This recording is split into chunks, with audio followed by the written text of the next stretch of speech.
This is ND Insider's Pot of Gold. Now, with all things Notre Dame football, here's Tom Noie, Mike Berardino, and Austin Huff. It's a midweek edition of NDI's Pot of Gold coming to you from the WNDU Studios, your home for Countdown to Kickoff. We had a Countdown to Kickoff last week, but guess what? We didn't have a game. Now we have a game Saturday at Notre Dame Stadium. Kickoff against 2-5 Pittsburgh, 3:30 p.m. on NBC and Peacock. Notre Dame ranked 14th in the country, 6-2, coming off its bye week. He is Mike Berardino. I am Tom Noie. We are from the South Bend Tribune. We got a week off last week. Some of us stuck around town. Some of us got out of the country. Were you on the run or something? Was somebody chasing you? You went back to the place you just were at a couple months ago. You went to Ireland for the week. Under very different circumstances because I was a tourist on the Emerald Isle this time, and my daughter is in law school, and she has 2 semesters to go, and she's spending this one in Dublin, University College Dublin. But we took bus tours, and to get on the bus, get back on the bus. We'll give you guys 10 minutes, and there it is, ring a carry. Stand and look at something, and then go. You got to go. And beautiful, beautiful country. And I enjoyed August because that was work related. Mm-hmm. And I was just in Dublin, but I think you could go there 50 times and not see everything there is to see. But we had a great visit, and then I flew back with a little 12-hour layover in the Stockholm airport area. I didn't get into Stockholm itself because customs in Sweden is as every bit as exacting as you would expect, and I just couldn't get down there. But I'd like to go back to Sweden sometime. We've got a recruiting analyst, Tom Lemming, coming up later on in the show. Just taped an interview with him. He was phenomenal, told some great stories about Notre Dame, talked about Marcus Freeman as a recruiter, talked about maybe some of the shortcomings that this program has had in recruiting the city of Chicago. We've got that coming up. We've got the prediction for the Pittsburgh game coming up. We were going to start with 5 questions, but I'm going to ask this one question that Mike kind of floated to me as we were standing outside the Irish Athletic Facility on Tuesday. On an 80-degree day in late October in South Bend, Notre Dame was late getting out of practice yesterday or on Tuesday, but nobody seemed to mind because it was 80 degrees. It was sunny. We were all in shorts, which is a change now because South Bend, it's now raining yet again as we sit here and tape this podcast. So Mike and I were talking, and one of the questions that's going to come up as we near the end of the 2023 Notre Dame football season, that's coming up already, and Mike and I talked about it on Tuesday, is who is going to be the quarterback of this Notre Dame football team when they open up at Kyle Field in 2024? Who's it going to be? Mike B., who is it going to be? TBD, right? TBD? That was your, I believe, even to extend your question, is the quarterback already in the building, or is he coming from outside the building? Is he coming from outside the program, the list of commits? It's a fascinating question. It's one that I raised with Tom Lemming in their upcoming interview, too, because if Notre Dame goes back into the portal, and it does seem like that's the leading option based on what we've seen from Steve Angeli so far, the little we've heard about, you're not going to go with Kenny Minchie, even though he did a great job imitating Caleb Williams, and that's a pretty good star on his resume. You got C.J. Carr doing everything he can at the high school level to seem like a guy who could be on the early side of his career an option as your starter. But if Notre Dame goes back into the portal for a third starting quarterback in 4 years, Cohn, then the Pine Buckner year, and then Hartman, and then player X. What's the message to these recruits, high-end quarterback recruits who believe and are told by the handlers and their coaches, and they just believe in, because they're competitors, that they're going to hit the ground ready to play from day one? Do you ever get those guys down the road if you go back portaling for the third time in 4 years? But it does seem like there will be options, and it does seem like with all the ready-made talent, the potential to year, the pressure to be a top 10 championship level contender, can you be patient enough ever to bring along a quarterback with 0 career starts when you hand them the keys? If they go into the portal, and I really shouldn't say if, because I think, and we talked about it yesterday, I think it's when they go in the portal and go find a quarterback. I'm not ready to go there yet. I'm going there. I'm going there. I'm not ready to go there just because I think there'll be opportunities, as I told you, with the remaining schedule for Steve Angeli to have a little more run. He's done what he could with the early game mop up opportunities, and of course, what can you infer from Tennessee State or Central Michigan? But I think they're going to blow out certainly Wake Forest. And probably Stanford, although Stanford's got a new staff there and a little unpredictable. Don't think he gets time against Pittsburgh. But anyway, go ahead. Or Clemson. No, I don't see that. He's not playing against them. So you're on the wait and see. I'm saying they're definitely going into the portal. Who that might be, who has no idea. We have no idea right now because we don't know what the landscape of college football is, where a guy may be a grad transfer or may be eyeing the NFL. So I'd say when they go into the portal, they will get a grad transfer at the very least, and they may get a guy who's a very highly sought after, highly rated quarterback who has more than 1 year of eligibility. So the message is those guys just have to be better. Steve Angeli, Kenny Minchey, CJ Carr. I think what also what will expedite this situation for Notre Dame is, do you feel comfortable come January 2024 that in 8 months, 9 or 7 months, do you feel comfortable having Steve Angeli, Kenny Minchey, or CJ Carr as your starting quarterback when you open the 2024 season at Texas A&M in Kyle Field, 100,000 people, late August, 140 degrees out there? I'd say the answer right now is no. I think you just need to find an upgrade in that position. And if Steve Angeli is good enough to beat out quarterback A and maybe B, then Steve Angeli will be your starter in 2024. Well, you're not getting a transfer guy ready made with a resume already and 20 some wins in his back pocket already, and telling him to come in here he's going to compete. I mean, there was no competition really with Sam Hartman and Tyler Buckner. But there was. We were told there was. That was just lip service. We were told it was a competition. But would you take Tyler Buckner back? No. He's going to be available. He bailed once. Who's to say he bailed again? If he wanted to stay, if you're going year to year and you need somebody to come in, I'm not endorsing the idea. Right. I'm just saying if you're going year to year, you can't rule it out, because what if he's the best available transfer who will come here? Notre Dame's not the only program that's going year to year with quarterback solutions. Marcus Freeman said the other day he doesn't like when people leave. He's okay when they leave if they have their degree.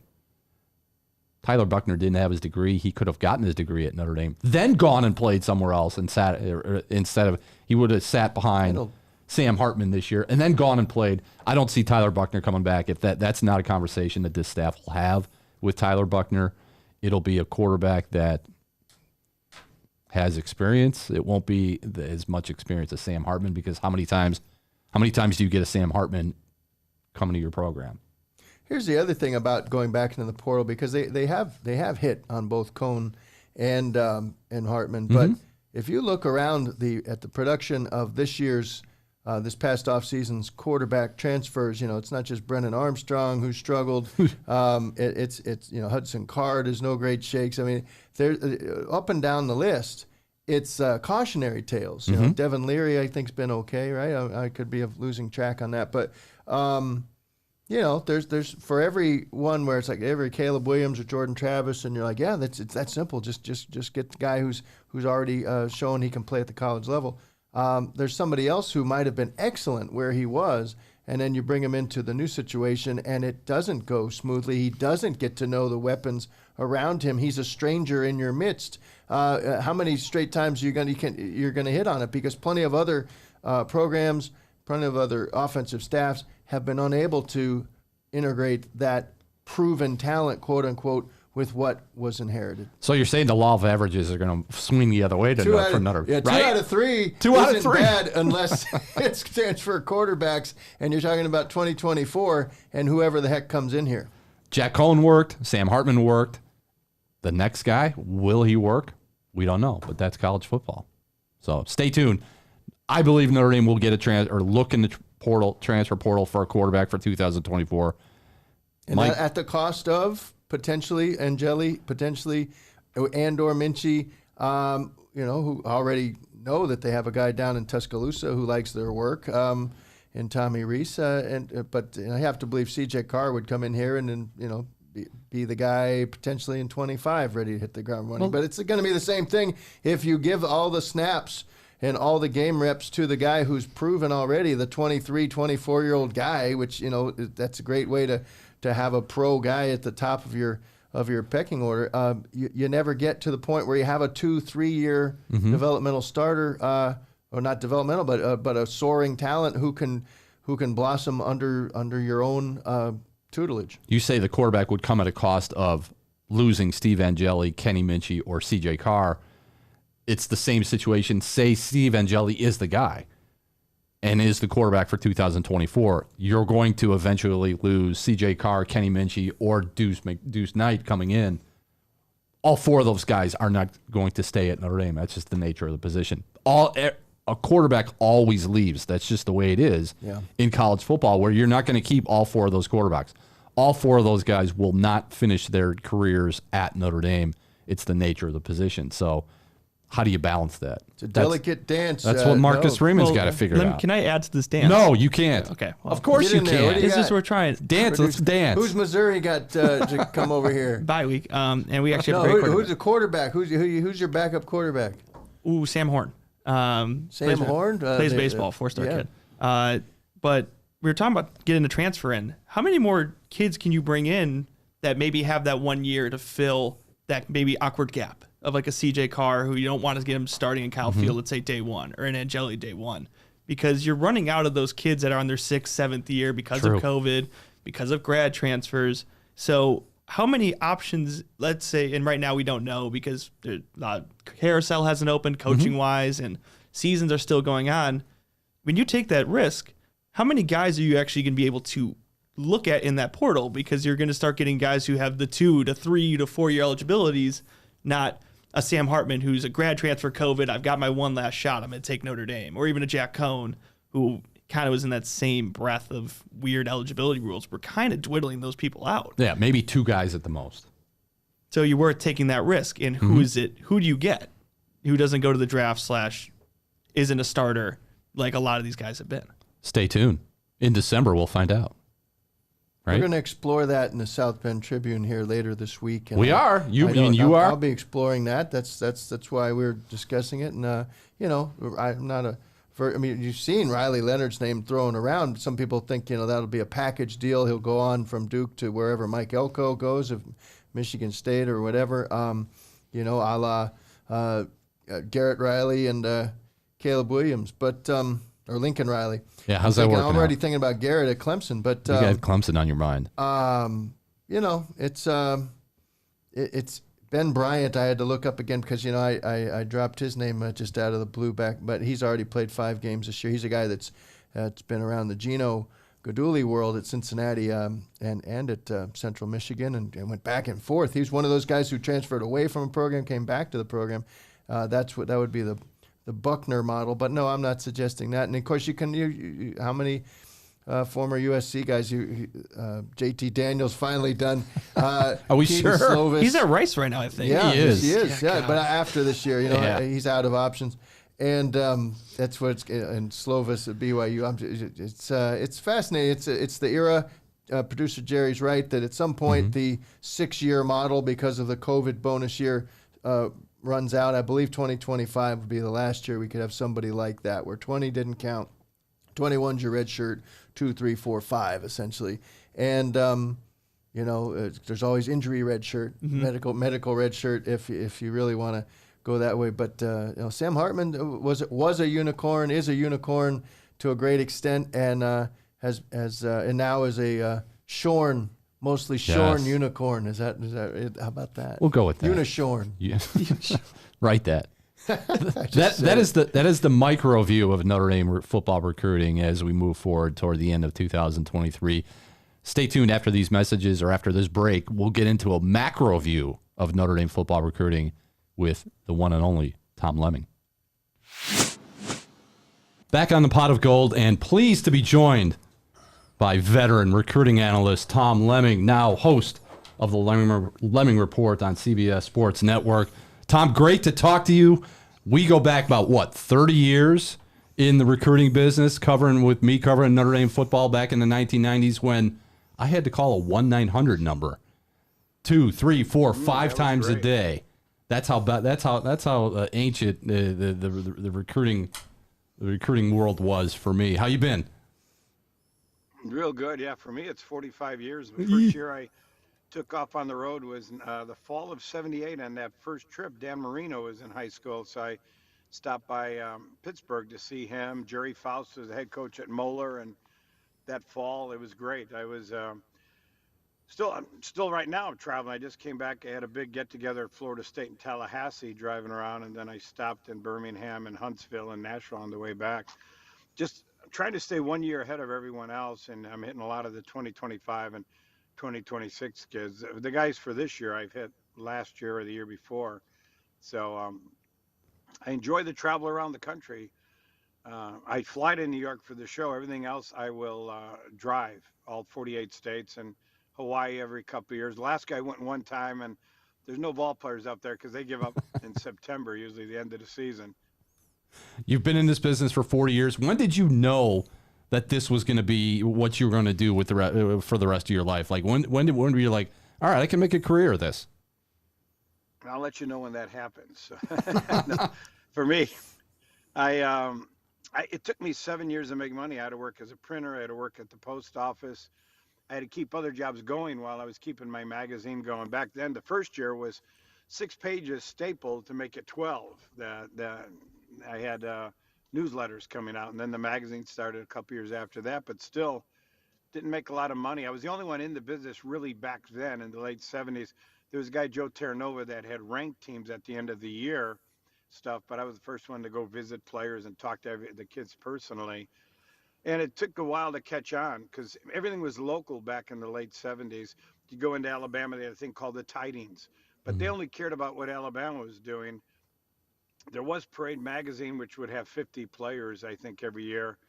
But for the most part, everything was regional. And I thought I was going to try to make everything national. And it took a long time to do that because it seemed like a lot of people weren't that interested. Notre Dame fans were because they were, at the time, that Notre Dame and UCLA were truly the only two national teams that recruited players all over the country. Everyone else was normally within a 300-mile range. But I do think that Notre Dame, UCLA. Bill Reese was the recruiting coordinator at UCLA back in '79, and one of the first people I met, we had lunch here in Chicago in '79, and he was working for Terry Donahue, and Notre Dame had always been national since Knute Rockne. And then when Vinny Serrato came along, that's when Notre Dame really took off and started recruiting just fantastic. Better than they had. Well, '63 was a great recruiting class for Notre Dame, and then obviously Frank Leahy. Vinny was had 4 straight #1 classes in a row, and that's what made Lou Holtz great. He was a great coach, but getting those type of ball players phenomenally was great. And then there was a lull, and then Bob Kimmel did a good job, had a #1 class, and then Tyrone had one with Brady Quinn. Also in that class was Greg Olson, almost got Joe Thomas. Charlie had one class, one #1 class, and that was about it.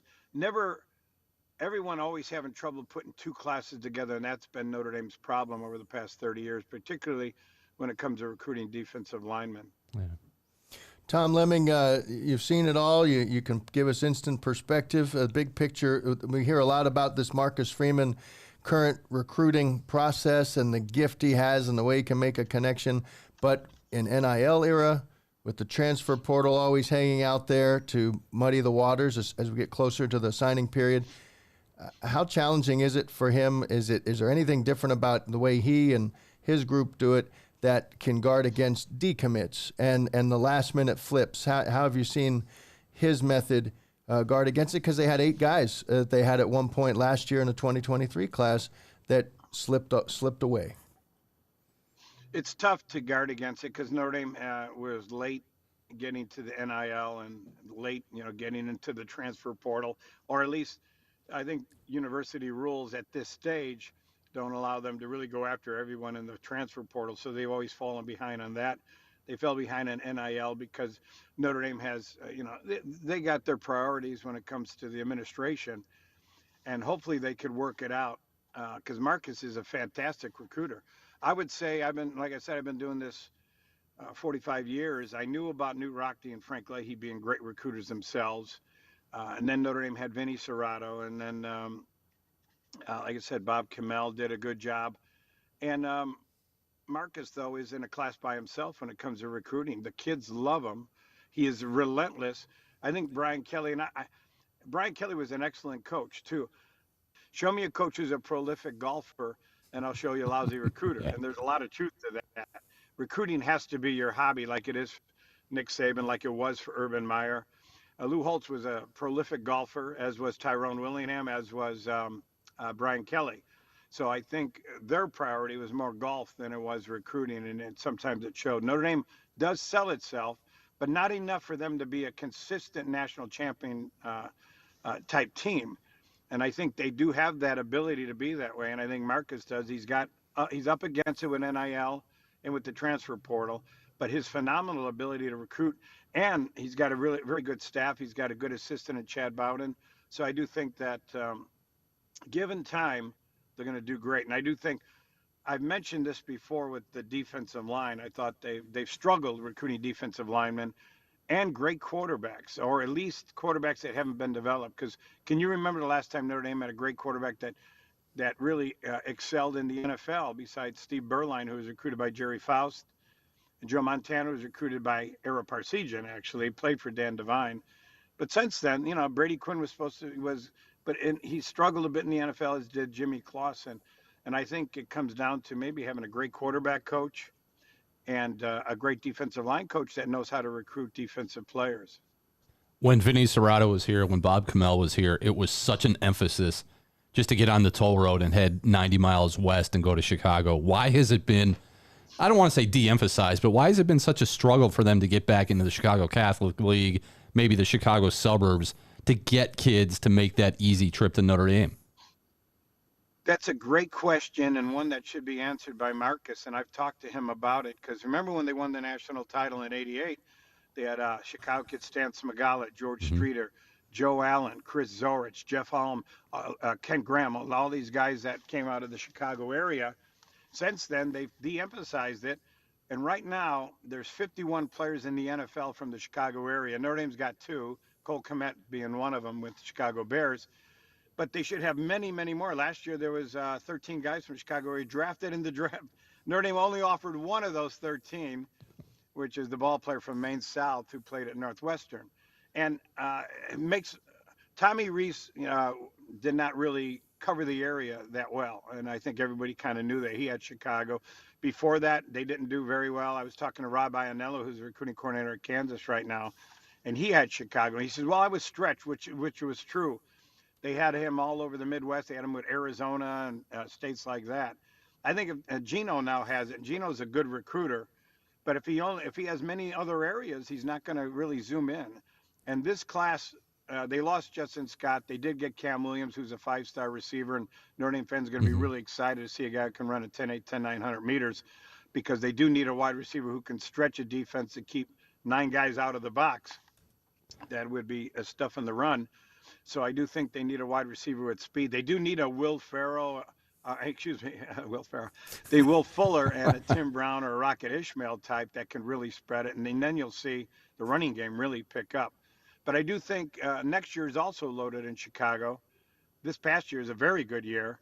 And it looks like it's going to, I use it as the back cover of my magazine with the kids from 2024, 25, and 26 this past year. And it's absolutely loaded, and most of them have Notre Dame in their top 3 almost automatically because they live an hour away, several of them.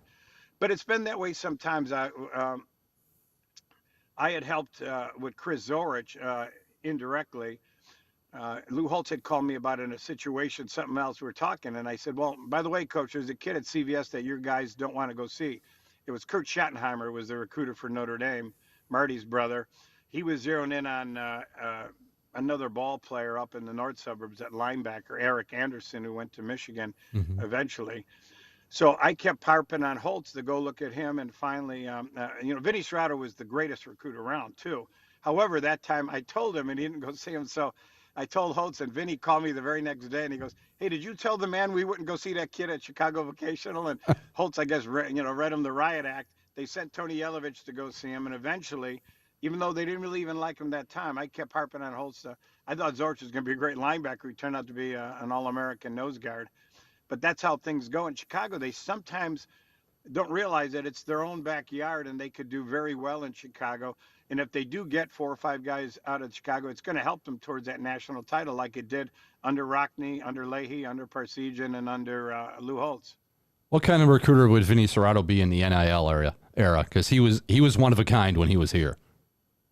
Oh, he was unbelievable. I knew him at Minnesota when he was a graduate assistant. Lou Holtz had a defense or a recruiting coordinator that I think had some health problems, and he got bounced. And Vinny was given the job without any experience as a recruiter.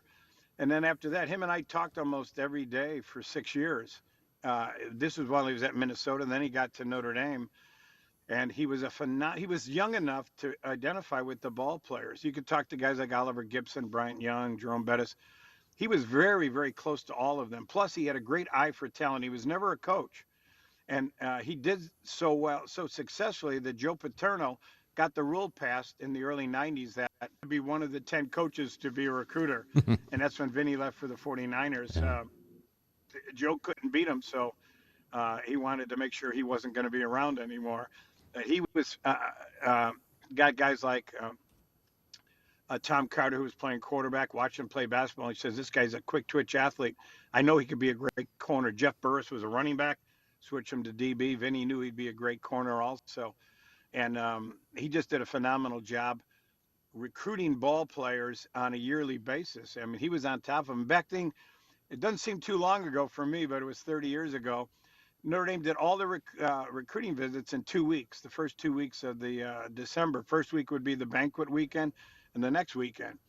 And that great class of 1990 with 5 number 1 draft choices in it was followed by a horrible class because the admissions director, Kevin Rooney, had turned a lot of guys down the next year. And it was, I think most of them were turned down on their visit, and Vinny and Holtz were up against it. And it turned out to be one of the worst classes in Notre Dame history. And that led to the downfall of Lou Holtz, because after the 90 class graduated after the 93 season, when they almost and should have won the national title, talent level had dropped off dramatically. And then Lou Holtz 2 years later was kind of replaced by Bob Davie. I don't know if Lou wanted to go. Pushed out. I don't think he went kicking and screaming, but he was pushed out. Talking with Tom Lemming in year 45 of covering everything about the recruiting scene in college football, and 50,000 miles a year still, Tom. That's the official number. I mean, what's your all-time one-year record, and why is it so important for you to get eyes on these guys and their coaches to make these evaluations? Yeah, I think I've done over 60 one year, but usually between 50 and 60,000 miles. I think I've gone back and forth to the moon 4 times over the years, and I think it's important. My partner on ESPN when I was at ESPN was Mike Gottfried. We did a lot of shows together, and he had a banquet in New Orleans and Mobile every year, and there would be 6 of us: Tim Brando, Paul Feinbaum, myself, Kenny Stabler, and Gil Brandt. We were the speakers every year.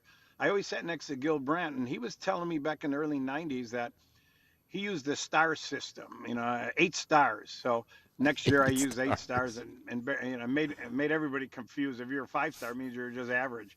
Then I went to the 2-star, and then I went to the 5 stars 30 years ago, and it was all based on hotels, 5 stars. Also, Gil told me that you have to see guys in person. The pros don't do anything without seeing a guy in person, not only to see if they fit what that position would require height-wise, and then you watch him on film speed-wise, but you got to talk to the player, find out where his heart is, find out if football is his whole life or is it just a means to an end. And I've always taken that to heart myself, and so I like to see everybody. I like to sit down with all the players, especially my top 300 every year. I'll see 1,000 players in person, but top 300 are very important. And, nobody's perfect, but I do think that if you do see them in person, you talk to them, find their heart, talk to their own high school coach. So that's why I travel all these 48 states. Like I said, I go to Hawaii every 3rd year. And it's worked for me. I've made mistakes. Barry Sanders reminded me I was one of them. I got lucky with J.J. Watt because I went to his high school in Pewaukee, up near Milwaukee, and I went to see another player, and the coach brought J.J. out. I didn't ask for him, but made me look good after I had him in, and also had Tom Brady. Tom, when he went to the Super Bowl a couple years ago, he said that he was a high school All-American. He was a Prep Football Report All-American, my magazine. And John Gruden was the head coach of the Raiders at the time, and Billy Callahan was his offense coordinator. Billy's from Chicago and a friend of mine.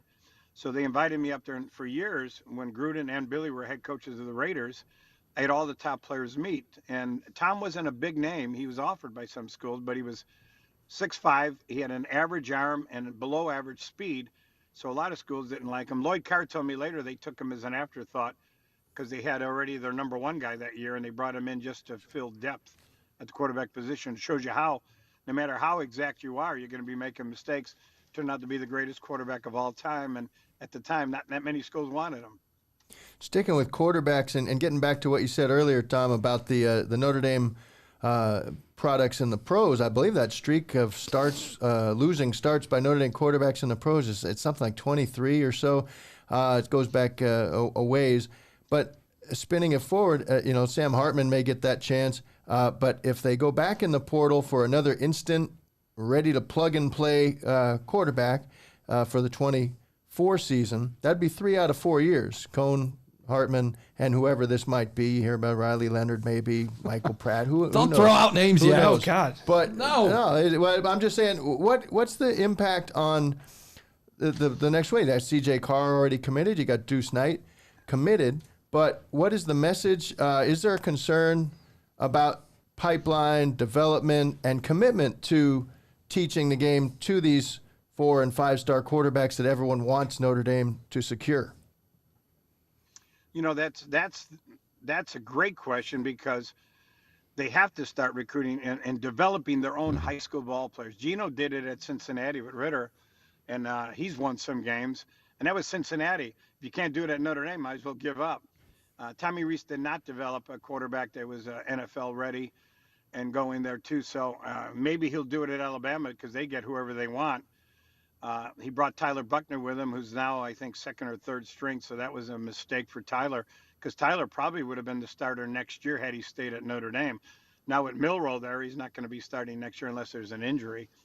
And I do think that they've got to start developing their own high school quarterbacks. If they brought in another transfer, you could be guaranteed that 1 or 2 of the guys they have now is going to be leaving.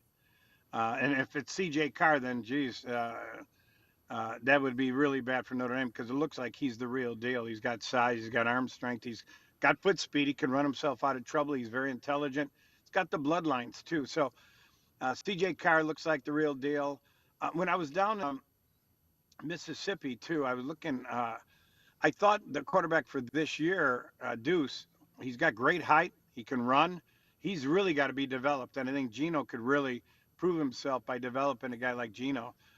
Kenny was a little bit more developed, but he had some injury problems.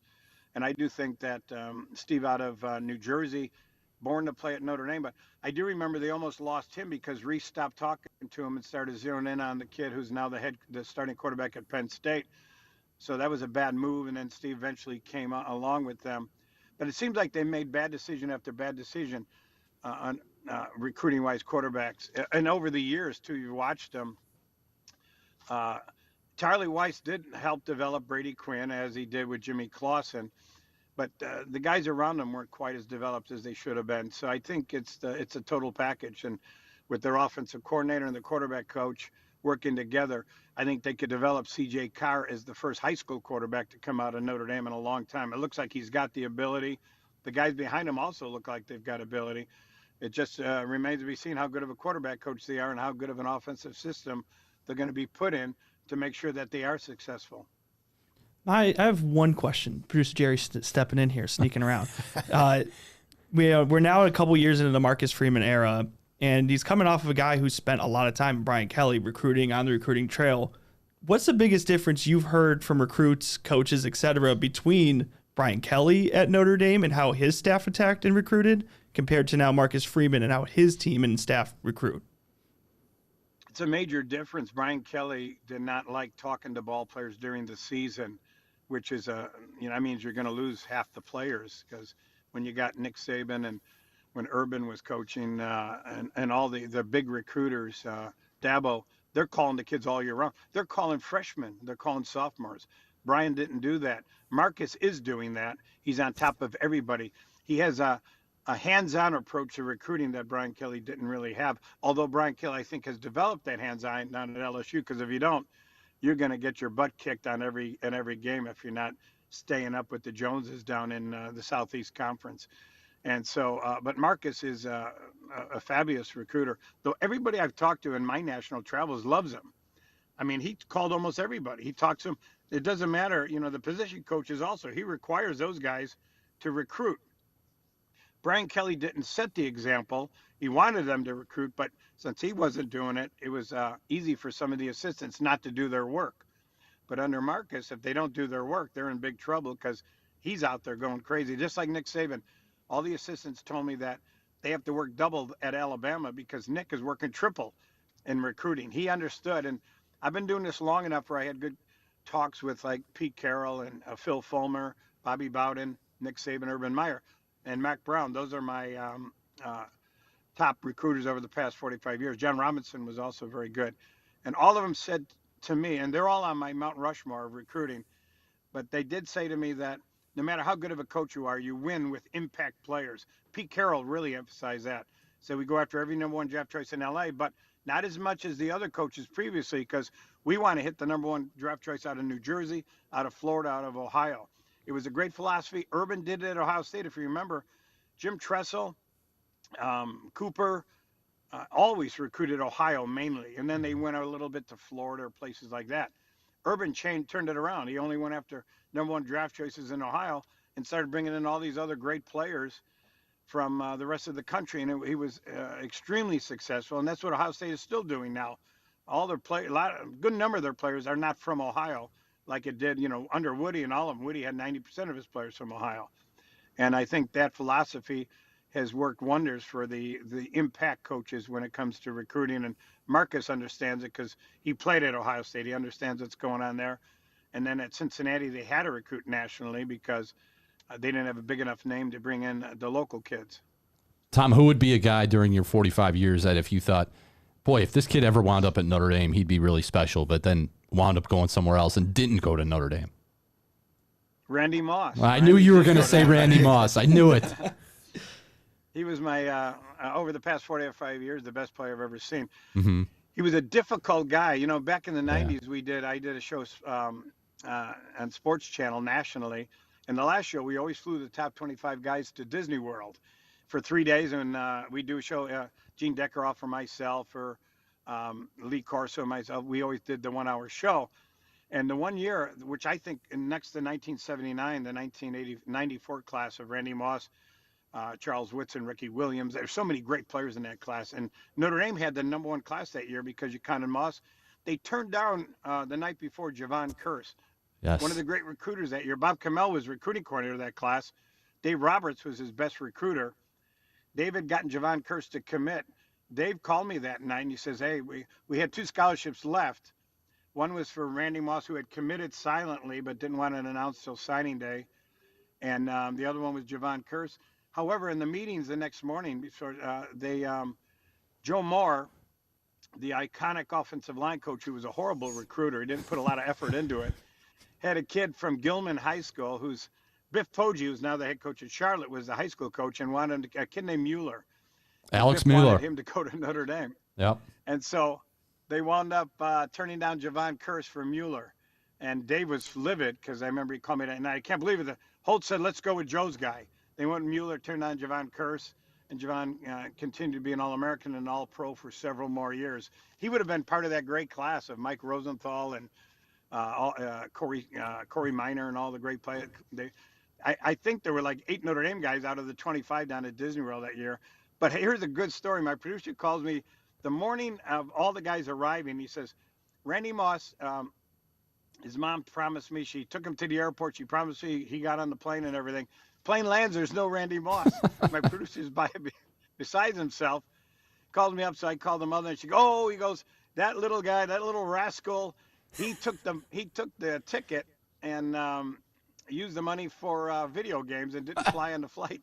And he didn't come down to Disney World. So the night before, we have a banquet, and Lee Corso and I are showing the film of the 25 ball players that were down there. And I said we had 2 Heisman Trophy winners there. Ricky Williams and Charles Woodson were part of that class. But also, Mike Rosenthal from Notre Dame, and all the Corey Stringer, but also Kevin Falk and Amon Green and Corey Simon, all these great players in that class.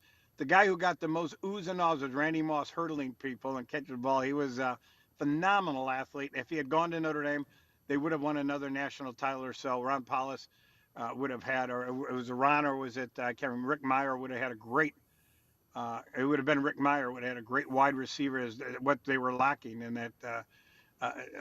I think they had Derek Mays, but would have had an even better wide receiver in Randy Moss. You've talked about driving 50,000 miles a year. What's the one travel story that you've experienced where you think, what in the world am I doing here? I got to do something else. Would it be driving through an ice storm or getting through a high school that was so out of the way?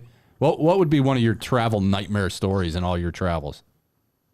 I've been in hurricanes. I've been in nightmares. I've been in mudslides. I've been in floods, just about everything over the years. But one was early on, around 1979 or 80. I had an old Chevette when my radio was stolen out of it. It had no air conditioning in the Chevette. And I was driving through the Pennsylvania Turnpike from Philadelphia to Pittsburgh. And I had obviously have the window open. I had a lot of hair back then, kind of down to the shoulders and all that. So I'm driving with the window open, and all of a sudden an animal flies through the window and smashes against my face. It turned out probably was a frog or something. I don't know how it happened. It just happened along, and all of a sudden a car comes along and goes through the window. But the blood and guts came along here and into my mouth, and my eyes, all the way down. And I had to wait another 50 miles to get to the next oasis. And I was thinking to myself, there's got to be a better way to make a living than driving along here with frogs bouncing in your mouth and all this blood and guts hanging on your shirt and your leg. And finally, when I got to the oasis, cleaned up, and I said, okay, I'll give it another year. I kept saying that too. The next year I was at Princeton High School in Cincinnati. I had to meet a kid. My 1981 player of the year was a guy named Arnold Franklin, a tight end out of Princeton. So I was there early. There was a Denny's just north of Princeton. So I slept. I used to sleep in my car a lot to save money from hotels. But it turned out, it was late November. It turned out to be a very unseasonably cold day. So I'm in my car, and I wake up in the morning, and I'm frozen, completely frozen. I get out of the car, and my legs don't work, and I'm falling on the ground. People thought I was a homeless guy crawling on the sidewalk. And then I eventually made it into the bathroom. I sat on top of the toilet with all my clothes on, and for about an hour just kept shivering and trying to defrost, waiting to thaw out. And then again, I said to myself, I'll give it one more year. But the big story was I got caught in a snowstorm south of Buffalo. This is 2007. I already made it. But I was driving to New York, and I wanted to hit Syracuse, Rochester, and Buffalo. Got caught in one of those big nor'easters of 4 feet coming in 6 hours of snow. So I got buried for like almost 16 hours. And excuse me, my brother was one of the heads of the state police in Illinois. I had him call because I had no idea where I was. I could see Lake Erie a couple miles west of me. And I was scared. I thought I was going to die out. I was out in the middle of nowhere. I didn't listen. They closed the interstate. They closed all these roads. So he says, and I didn't bring hat or gloves. I figured I was going to be in the car and get out there. So he says, go in your luggage and put socks on your hands and your underwear on your head. And I said, I'd rather die than I'm not going to have somebody find me with underwear on my head. And I got calls. My brother called me. He said, I'll call the New York State Police. I'm waiting. About 20 minutes later, he calls me, and he's real excited. I go, great, he found the cops. He said, no, the Bears just returned the opening kickoff in the Super Bowl for the first touchdown. And then the actor Jim Caviezel called me. He was a friend of mine. And Jim, who played Jesus in The Passion of the Christ, starred in like 40 movies, he called to talk football. His brother-in-law, Scott Linehan, the former head coach of the Rams and Dallas Cowboy offense coordinator, we're talking football. I said, Jim, I really can't talk right now. I may be dying here and buried. My whole car's buried in snow. He started praying with me. So he truly was into that Jesus act there when he was with him. And eventually I walked out. I saw a bank of lights about a mile and a half. I did get frostbite on my heels and my toes. And I found out I bought a foot-long sandwich and a brush. And there was no traffic except every now and then you see one of those 16-wheelers going by, maybe a half hour. And I time to where I could go get him and he could maybe take me to my rental car. He wouldn't go down where it was because he said he couldn't make it back. So I walked there and I slowly turned the car around, followed truck routes to Buffalo. And by the 16th hour, I saw the friendly golden arches of McDonald's. I said, "No, now I'm safe." And I made it there, and I stopped, and that's when I was seeing ball players the next morning, and one of them's had a father who was a doctor and told me that I had frostbite and that I should go get taken care of. So I've had a lot of those kind of run-ins over the years. Especially when you're traveling in the wintertime, anywhere north or east, you're in big trouble. Well, Tom, we appreciate the time. Great catching up with you. Come back and see us during the early signing period in December. We'll talk a little more Notre Dame football recruiting. Sounds great. Anytime, guys. Take care. You got Thanks, it. Tom. That's Tom Lemming, the godfather of college football recruiting. Tom Lemming and I go back 30 years. Like that number one class that he talked about. So all guys, you were following on. Those You had were Mueller right there on your tip of your tongue. Alex Mueller. I remember Gilman School in Delaware, I think in Delaware. But every day when I would report to work at the South Bend Tribune, the first thing that I would do is call his 1-900 number and get an update. And there was no social media, there was no Twitter, there was no nothing to cover college football, or college football recruiting. So the only way you knew who was recruiting or who was committed, you'd have to call the 1-900 number. And I racked up, I don't know how many amount of charges, because that was the only way you could find out. I was the recruiting guy for what was originally Irish Sports Report and the South Bend Tribune. And it got so crazy that I would have recruiting guys that followed that sport, if you call it. They would call my home phone on like Sunday night and say, "I can't wait until the morning. Give me an update on Corey Minor, or give me an update on that 95 class." Was like Autry Denson, Corey Minor, Mike Rosenthal, Hunter Smith, I believe Jarius Jackson. And the one story that I have, recruiting story that I have for covering Notre Dame football recruiting is Jarius Jackson, quarterback from Mississippi, Tupelo, Mississippi. Jarius Jackson did not have a home phone. So when you tried to call Jarius Jackson and find out what his recruiting situation was, you had to call a specific phone number, which was next door to Jarius Jackson, and you'd say, "Hi, my name is Tom Noie. I'm a writer for the South Bend Tribune. I'd like to talk to Jarius Jackson." And a sweet lady would answer the phone, and she'd say, "1 minute, sir, let me get him." And you could hear her put the phone down and go out the back door. The back door would creak open, close shut. And like 3 minutes later, Jarius would come in. The door would open again. You'd hear it shut, and then Jarius Jackson would get on the phone. That was what recruiting was back in the 1990s. Crazy time. It's so easy now for people to cover recruiting or follow recruiting because you have social media. You've got X. You've got Instagram. You've got all sorts of different avenues. That was bare bones recruiting back in the 1990s. But no Jim Caviezel. No, I never got to talk to Jim Caviezel. Never prayed with Jim Caviezel Never prayed by the with side him. of the road. So those are great stories from They Tom, and your stories too.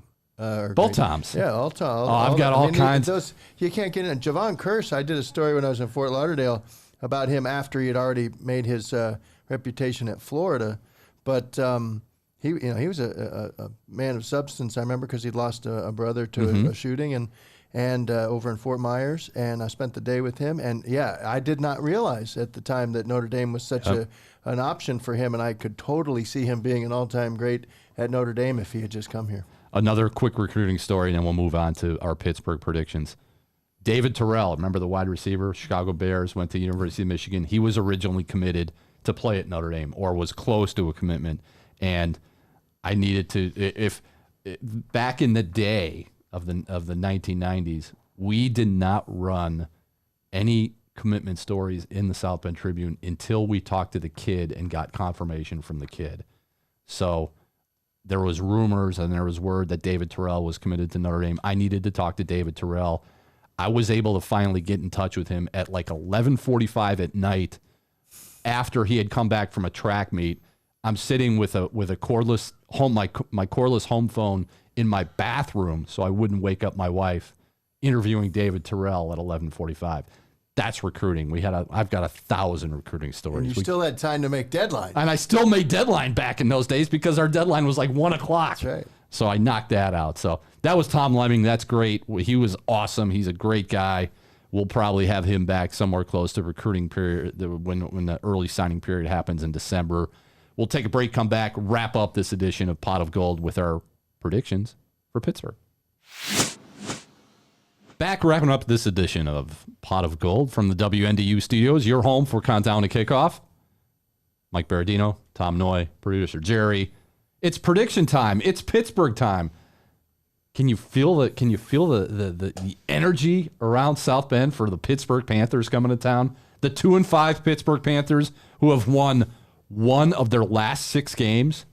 And what is that one win? Who was that one win over? Well, the win was against Louisville. Yikes. But the previous one was Wofford. Yeah, well, we didn't count Wofford. They opened with Wofford. They beat them 45-7. Then they lose to Cincinnati, West Virginia, North Carolina, Virginia Tech.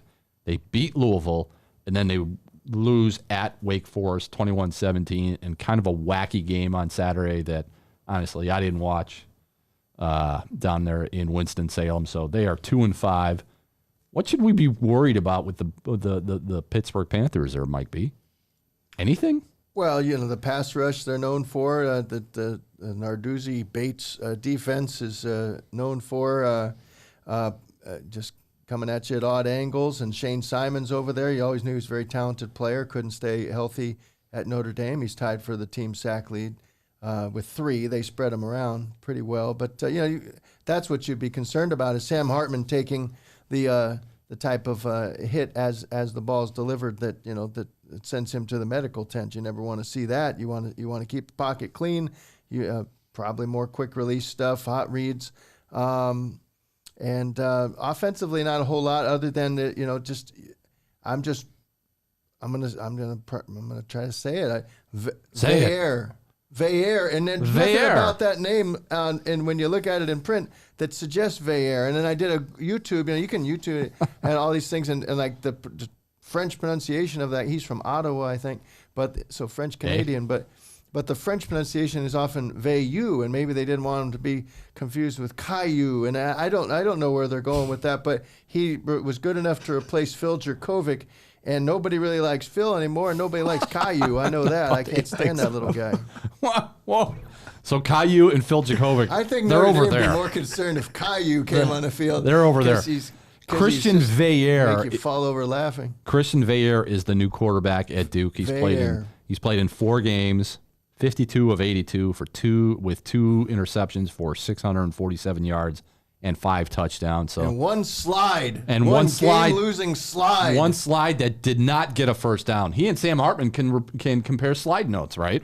Neither of them know how to slide. No, and of course this guy was sliding. Veilleur was sliding on his way out of bounds. It's like the ultimate wuss out move. I mean, the sideline's right there. You don't want to get hit. Just duck out of bounds. He slid on his way out of bounds and was short. I mean, it was just epically embarrassing. And did he give the first down signal after he slid?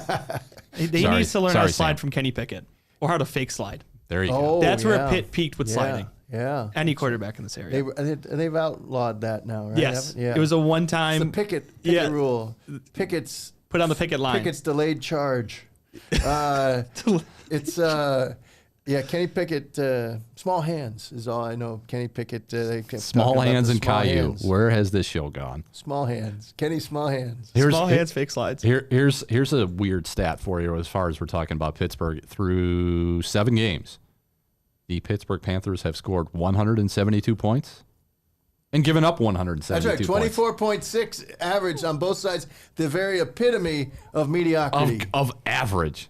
Of Pat Narduzzi. Is Pat Narduzzi going to be mad? What's he going to be mad about Notre Dame? It always seems like he's mad about Notre Dame for something. Well, how about the quote that I pulled off of the transcript and tweeted it the other day, and people are already, the fan base, Notre Dame fan base is already ready to just assume the worst about Pat Narduzzi's motivations. So what was that quote? Let me find that for you.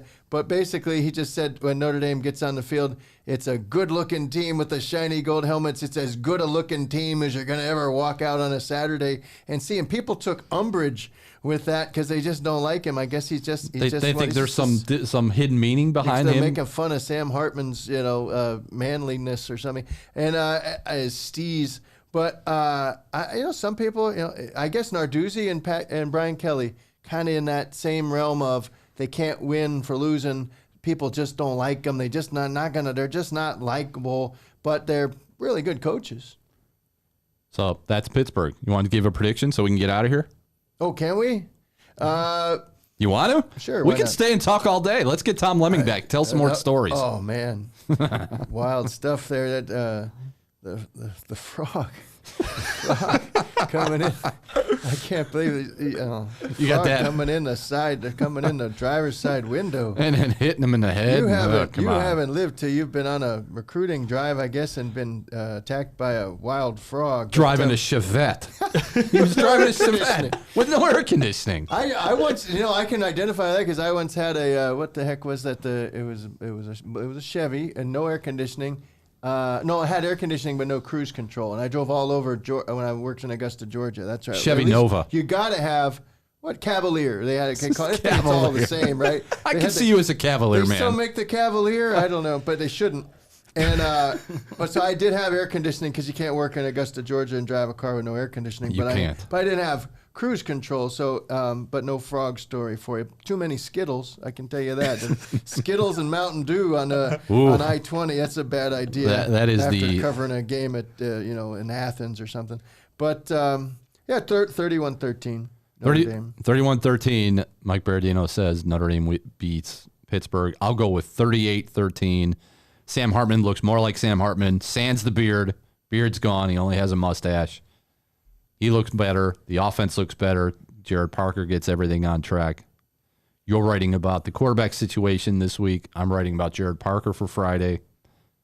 So we'll see what happens. Back off a bye week. That'll wrap up this edition of Pot of Gold. We'll talk to you next week when Notre Dame travels to South Carolina to play Clemson. So for Mike Berardino, producer Jerry, my name's Tom Noie. This has been the Pot of Gold here at WNDU Studios, your home for Countdown to Kickoff. This is ND Insider's Pot of Gold. Now, with all things Notre Dame football, here's Tom Noie, Mike Berardino, and Austin Huff.